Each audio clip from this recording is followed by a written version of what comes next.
concrete bowling. We made a bowling ball out of concrete. We used a basketball mold, and now we're bowling with it to see if we can knock down any pins. Me and Riley, we practiced, but it didn't go very well in practice. So today we're having our end of the year concrete bowling competition where we just have our students to create their own design mix in lab, and then from there cure their concrete balls, decorate it, and show off their concrete skills. Each one is creative and one of a kind. Well, we have no finger holes with the bowling ball, so we're just gonna have to like throw it down the lanes. So we'll see how it goes. You know what? We're not performing as well as we thought we were going to, but we still have two more, so our hopes are up. Our hopes are up.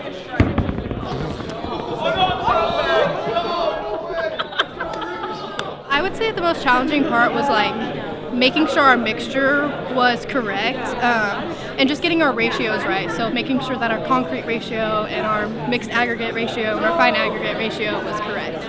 Need the rules?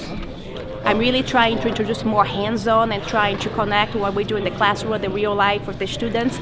And I'm pretty sure they'll never forget about concrete based on the competition today.